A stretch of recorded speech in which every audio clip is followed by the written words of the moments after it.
કર્મનાથ મહાદેવ મંદિરે 25થી 35 વર્ષથી અવિરત ધાર્મિક સેવાઓ। શ્રાવણ માસના પાવન બીજા સોમવારે શ્રી કર્મનાથ મહાદેવ મંદિરે વહેલી સવારથી જ ભાવિક ભક્તોની ભારે ભીડ જોવા મળી હતી। ભગવાન ભોળાનાથના દર્શન અને પૂજા અર્ચના માટે મોટી સંખ્યામાં ભક્તો ઉમટી પડ્યા હતા। શ્રી કર્મનાથ મહાદેવ મંદિરમાં છેલ્લા 25થી 35 વર્ષથી શ્રાવણ માસ દરમિયાન ઓમ નમઃ શિવાયની અવિરત ધૂનનું આયોજન કરવામાં આવે છે। સાથે જ દરરોજ રાત્રે મહાપૂજા પણ યોજાય છે। દર સોમવારે ભક્તોને સુરણની પ્રસાદી આપવામાં આવે છે। આ ઉપરાંત માસ પારાયણ, પૂર્ણાહુતિ, સુંદરકાંડ, હોમાત્મક યજ્ઞ સહિત અનેક ધાર્મિક કાર્યક્રમોનું આયોજન કરવામાં આવે છે। મંદિર ટ્રસ્ટ દ્વારા ધાર્મિક સેવાઓની સાથે માનવ સેવાને પણ મહત્વ આપવામાં આવે છે। આંખના મોતિયાના દર્દીઓ તેમજ મંદબુદ્ધિના બાળકોની વિનામૂલ્યે સારવાર જેવી સેવાઓ પણ કરવામાં આવે છે। ખાસ વાત એ છે કે દાદાની કૃપા અને ટ્રસ્ટના સહયોગથી આ તમામ સેવાઓ કોઈપણ પ્રકારનો ફાળો લીધા વગર કરવામાં આવી રહી છે। શ્રાવણ માસના બીજા સોમવારે સમગ્ર મંદિર પરિસર ઓમ નમઃ શિવાય અને હર હર મહાદેવના જયઘોષથી ગુંજી ઉઠ્યું હતું। ઓમ નમઃ શિવાય, હર હર મહાદેવ।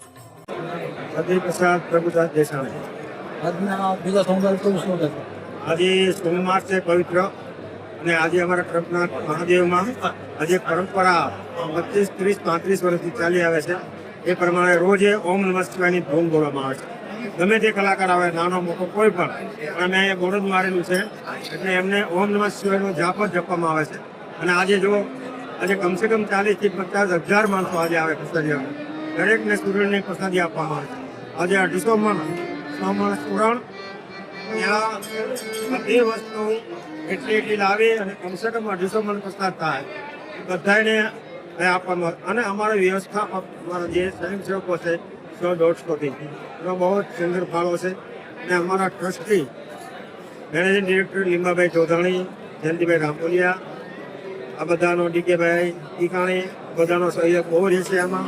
અને નિગરાણી પણ એટલી જ રાખે છે તો કોઈ અનુચ્છેદ બનાવ ન બને એના માટે અમે ખાસ બધા ધ્યાન રાખીએ છીએ।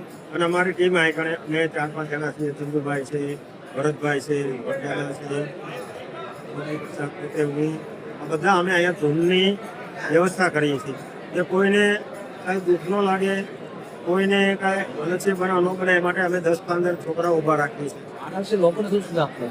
આના વિશે લોકોને શું સંદેશ આપો? લોકોને સંદેશ એક જ અમે આપીએ છીએ કે આવો કર્મનાથમાં દર્શન કરવા। અને આ દેવ એવો છે કે આજે વર્ષો પહેલા ઇતિહાસ એવું બોલે છે કે કરદમ ઋષિએ જે આ કર્મનાથ મહાદેવની સ્થાપના કરી અને અહીંયા જે કાંઈ મન્નત માગે છે ને 100% પૂરી થાય છે, આવું અમારું માનવું છે। અને શાસ્ત્ર પણ કહે છે કે તાપીને કાઢે છે।